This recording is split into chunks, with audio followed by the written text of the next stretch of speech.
Candide ou l'optimisme, chapitre 13e. Comment Candide fut obligé de se séparer de la belle Cunégonde et de la vieille.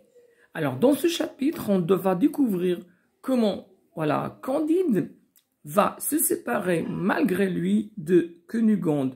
Pourquoi? Parce qu'elle est chassée pour avoir tué le grand inquisiteur et le juif Don Issachar. La belle Cunégonde, ayant entendu l'histoire de la vieille, il lui fit toutes les politesses qu'on devait à une personne de son rang et de son mérite.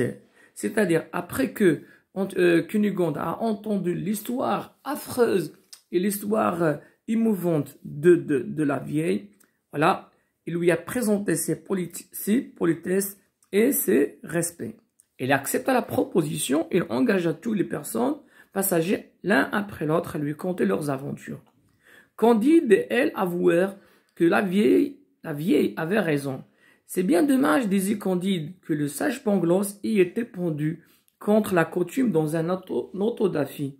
Il nous dirait des choses admirables sur le mal physique et sur le mal moral qui couvre la terre et la mer, et je me sentirais assez de force pour oser lui faire respectueusement quelques objections. Alors, ce paragraphe montre que Candide commence à mûrir et commence à se forger une personnalité. هنا بدا يبان بأن كونديد بدات كتكون عنده شخصية مع مرور الوقت. Pourquoi? Parce que il commence à critiquer, voilà, les idées que véhicule, voilà, son Pangloss.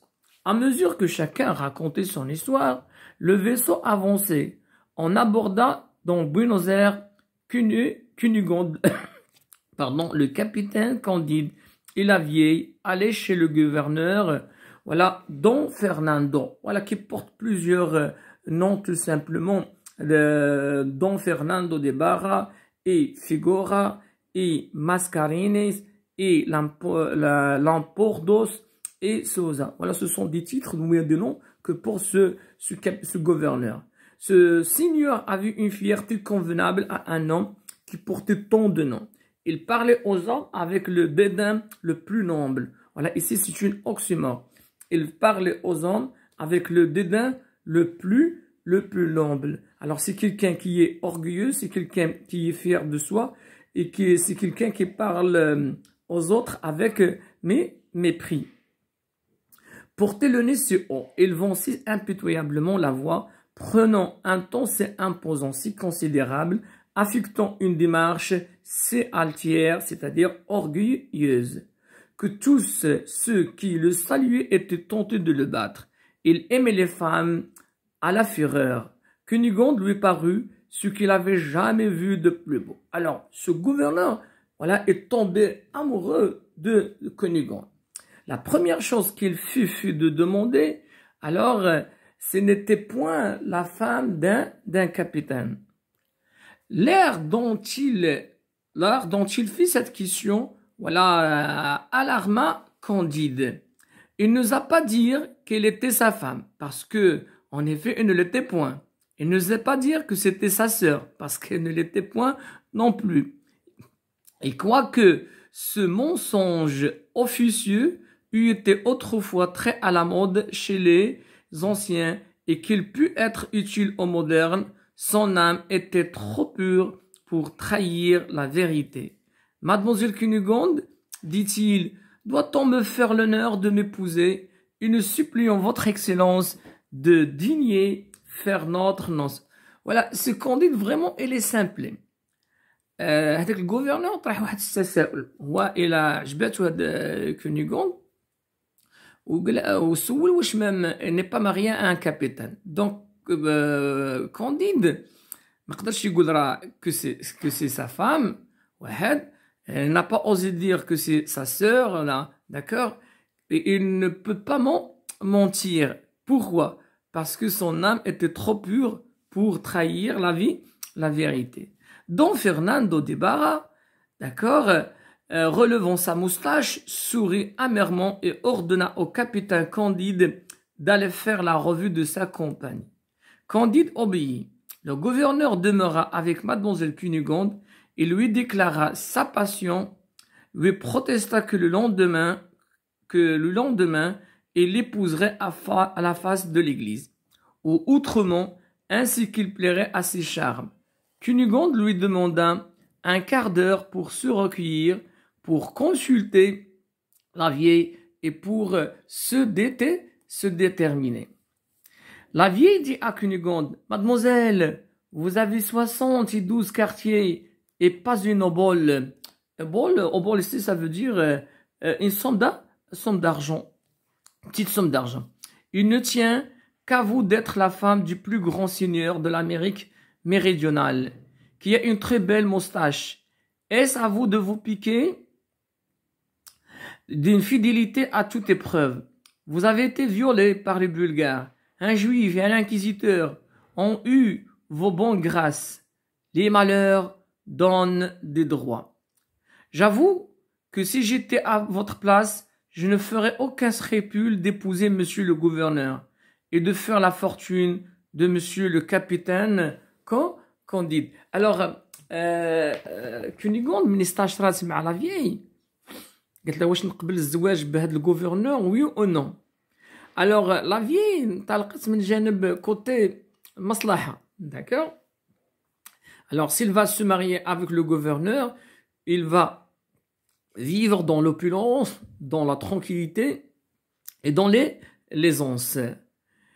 C'est bien. Donc, on va voir la réaction, d'accord, de Cunégonde tout à l'heure. Tandis que la vieille parlait avec toute la prudence que l'âge et l'expérience donnent, on vit entrer dans le port un petit vaisseau, un navire. Elle portait un alcade et des alguazils. Alors, alcade autrefois, c'est magistrat espagnol. Et alguazil, officier de police en Espagne. Alors, la police vient à la poursuite de Candide pour avoir tué Don Issachar et le grand inquisiteur. Et voici ce qui était arrivé. La vieille avait très bien deviné,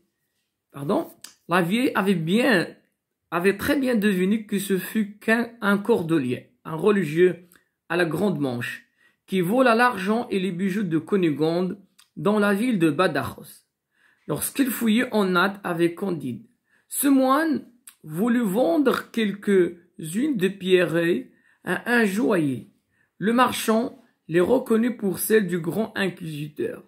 Le cordelier, avant d'être pendu, avoua qu'il les avait volées et elle indiqua les personnes et la route qu'il prenait. Alors, شنو وقع هنايا؟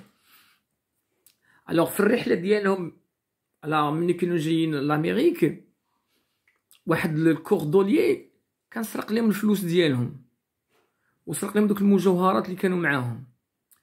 الوغ مني مشى هاد الكوردوليي يبيعهم واحد البائع ديال المجوهرات عرفهم بانهم ils appartiennent au grand inquisiteur. C'est bien. Alors اللي قتلوا ولا كونديد.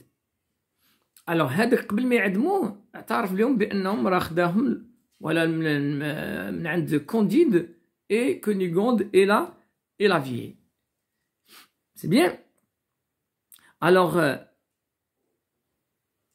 il indiquait les personnes et la route qu'ils prenaient. La fuite de Cunégonde et de Candide était déjà connue. On les suivait à Cadiz. On envoya sans perdre temps un vaisseau à leur poursuite. Le vaisseau était déjà dans le port de Buenos Aires. Le bruit se répandait, c'est-à-dire la nouvelle, khabar, qu'un alcade allait débarquer et qu'on poursuivait les meurtriers de Monseigneur le grand inquisiteur. La prudente vieille vit dans l'instant tout ce qui était à faire. Vous ne pouvez fuir, dit-elle à Cunégonde, et vous n'avez rien à craindre. Ce n'est pas vous qui avez tué Monseigneur. Et d'ailleurs, le gouverneur qui vous aime ne souffrira pas qu'on vous maltraite. Demeurez, c'est-à-dire restez. Elle court sur le champ à Candide. Fuyez, dit-elle, ou dans une heure vous allez être brûlé. Il n'y avait pas un moment à perdre. Mais comment se séparer de Candide et de Cunégonde et où se réfugier? Donc, de nouveau, Candide va se séparer malgré lui de Cunégonde parce que s'il est arrêté, il va être condamné à mort et brûlé vivant. Donc, dans ce chapitre, ou bien à la fin de ce chapitre, la Candide va se séparer de Cunégonde. À la prochaine, voilà, d'accord, séance, ou bien à la prochaine vidéo, Inch'Allah.